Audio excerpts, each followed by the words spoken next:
ഇരിക്കുന്ന കൊമ്പ് മുറിക്കുന്നത് വിഡ്ഢിത്തമാണെന്ന് കണ്ടവർ തന്നെയാണ് തൻ്റെ ഗോഷ്ഠികൾ പ്രപഞ്ചത്തിലെ മഹാവിജ്ഞാനമാണെന്ന് സ്ഥാപിക്കുന്നത്. അതെ, ചന്ദ്രബിംബത്തിലെ കലകൾ ആ മനോഹാരിതയെ നശിപ്പിക്കുന്നു എന്ന് പറയാം. ആ കലകളാണ് ചന്ദ്രബിംബത്തിൻ്റെ ശോഭ എന്നും പറയാം. ശംഭുവിൻ്റെ മനസ്സു പറഞ്ഞു. മഹാരാജാവ് എഴുന്നേറ്റ് അടുത്തു ചെന്ന് കാളിദാസനെ തോളിൽ തട്ടി അഭിനന്ദിച്ചു. പിന്നീട് സിംഹാസനത്തിനടുത്തുള്ള ഇരിപ്പിടത്തിൽ കൊണ്ടുപോയി ഇരുത്തി. കുമാരിയുടെ മുഖം നാണം കൊണ്ട് ചുവക്കുന്നത് കണ്ടപ്പോൾ കാളിദാസന് ഭയം തോന്നിത്തുടങ്ങി. ആദ്യം നിവൃത്തിയില്ലാതെയാണ് ഇവരുടെ കൂടെ വന്നത്. പിന്നീട് രക്ഷപ്പെടാനായില്ല. ഇതുവരെ തമാശയായിരുന്നു, പക്ഷേ ഇനി കാര്യത്തിലേക്ക് കടക്കുകയാണ്. ഇങ്ങനെ പോയാൽ തനിക്ക് ഈ കുമാരിയെ വിവാഹം കഴിക്കേണ്ടി വരും. രക്ഷപ്പെടാൻ മാർഗം കണ്ടെത്തിയേ കഴിയൂ. മഹാരാജാവ് പ്രഖ്യാപിച്ചു. കുമാരിയുമായുള്ള ജ്ഞാനചർച്ചയിൽ കുമാരൻ കാളിദാസൻ തൻ്റെ കഴിവ് പ്രകടമാക്കിയിരിക്കുന്നു. കുമാരൻ്റെ ജ്ഞാനം നമുക്കും ഈ സഭയ്ക്കും ബോധ്യപ്പെട്ടിരിക്കുന്നു.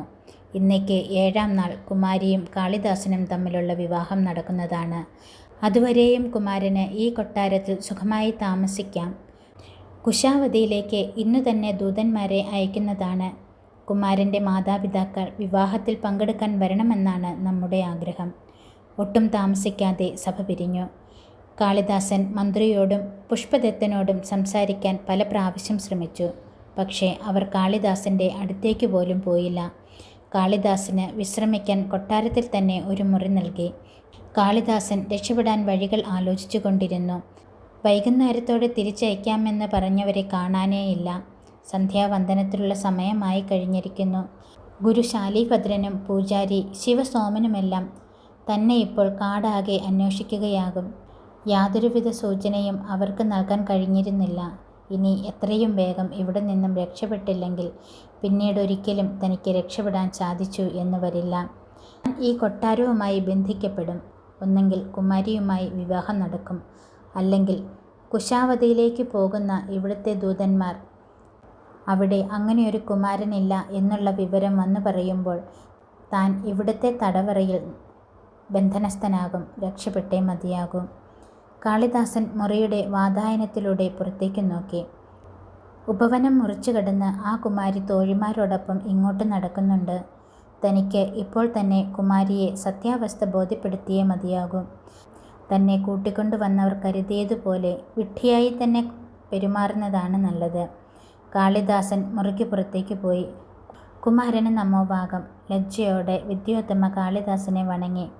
കുമാരി തരാമെന്ന് പറഞ്ഞ സമ്മാനം തന്നില്ല. കാളിദാസൻ പറഞ്ഞു. എന്തു സമ്മാനം? വിദ്യോത്തമ ആശ്ചര്യത്തോടെ ചോദിച്ചു. തനിക്ക് ഒരു സ്വർണ്ണ നാണയം തരാമെന്ന് സഭയിൽ വെച്ച് പറഞ്ഞില്ലേ? കാളിദാസൻ ചോദിച്ചു. ഇല്ല, ഞാൻ അങ്ങനെ പറഞ്ഞില്ല, വിദ്യോത്തമ അമ്പരന്നുകൊണ്ട് പറഞ്ഞു. പിന്നെ ഒന്ന് തരാമെന്ന് പറഞ്ഞതോ? കാളിദാസൻ ചൂണ്ടുവിരൽ ഉയർത്തിക്കാട്ടിക്കൊണ്ട് ചോദിച്ചു. വിദ്യോത്തമയ്ക്ക് കാര്യം മനസ്സിലാകുന്നുണ്ടായിരുന്നില്ല. അങ്ങെന്താണീ പറയുന്നത്? എന്നെ കാട്ടിൽ നിന്നും പിടിച്ചുകൊണ്ടുവന്നവർ 2 സ്വർണ്ണ നാണയങ്ങൾ തന്നു. അതുകൊണ്ടാണ് കുമാരിയോടും 2 എണ്ണം വേണമെന്ന് പറഞ്ഞത്. കാളിദാസൻ 2 വിരലുകൾ ഉയർത്തിക്കാട്ടി. വിദ്യോത്തമയ്ക്ക് സന്ദേഹം തോന്നി. കാട്ടിൽ നിന്നും പിടിച്ചുകൊണ്ടുവന്നെന്നോ? ആര്? ഞാൻ ആടിനെ മേയ്ക്കാൻ വിട്ടിട്ട് വിറക് വെട്ടാൻ മരത്തിൽ കയറിയതായിരുന്നു. എന്നെ വിളിച്ച് താഴെ ഇറക്കി. അവരുടെ കൂടെ കൊട്ടാരത്തിൽ വന്ന് പറയുന്നത് പോലെയൊക്കെ ചെയ്യുന്നതിന് 2 സ്വർണ്ണ നാണയങ്ങൾ തന്നു. കൂടെ വന്നില്ലെങ്കിൽ കൊല്ലുമെന്ന് പറഞ്ഞു. തിരിച്ചു പോകുമ്പോൾ ഇനിയും തരാമെന്നും പറഞ്ഞു. കുമാരിക്ക് ഏകദേശം കാര്യങ്ങൾ മനസ്സിലാകുന്നുണ്ടായിരുന്നു. കാളിദാസൻ്റെ ശരീരത്തിൽ സൂക്ഷിച്ചു നോക്കിയപ്പോൾ കൂടുതൽ ബോധ്യപ്പെടുന്നുണ്ടായിരുന്നു. ഒരു രാജകുമാരൻ്റെ ശരീരമല്ല ഇയാളുടേത്. താൻ ചതിക്കപ്പെട്ടിരിക്കുകയാണ്. വിദ്യോത്തമ മനസ്സുകൊണ്ട് പറഞ്ഞു. ഞാൻ കൈ ഉയർത്തി കാണിച്ചപ്പോൾ എന്തിനാണ് വൃത്തം വരച്ചു കാണിച്ചത്? വിദ്യോത്തമ ചോദിച്ചു. എനിക്ക് പണം തരാമെന്ന് പറഞ്ഞു. ഞാൻ പറഞ്ഞു ഇത്രയും വേണമെന്ന്. കാളിദാസൻ കൈപ്പത്തി കാട്ടിയ ശേഷം 2 കൈകൊണ്ടും വലിയ വൃത്തം വരച്ചു. ആരൊക്കെയാണ് നിന്നെ കാട്ടിൽ നിന്നും പിടിച്ചുകൊണ്ടുവന്നത്? വിദ്യോത്തമ ചോദിച്ചു.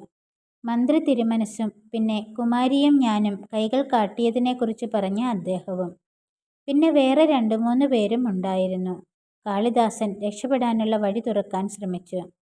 നിനക്ക് ഈ വസ്ത്രങ്ങളൊക്കെ എവിടെ നിന്നും കിട്ടി? ഇതെല്ലാം എന്നെ കൊണ്ടുവന്നവർ എനിക്ക് തന്നതാണ്. നല്ല ഭംഗിയുണ്ട്. ഞാൻ ഇത്തരം പുടവകൾ ആദ്യമായാണ് കാണുന്നത്. കാളിദാസൻ വിഡ്ഢിയുടെ ഭാവം ഭംഗിയായി പ്രകടമാക്കി. ഒരു ഭൂലോക വിഡ്ഢിയെയാണ് മഹാജ്ഞാനിയായി തൻ്റെ മുന്നിൽ അവർ അവതരിപ്പിച്ചതെന്ന് കുമാരിക്ക് മനസ്സിലായി. അവർ തന്നെ വിഡ്ഢിയാക്കാൻ ശ്രമിക്കുകയായിരുന്നു. തൻ്റെ അശ്രദ്ധ. കുമാരിക്ക് സ്വന്തം അശ്രദ്ധയിൽ രോഷം തോന്നി.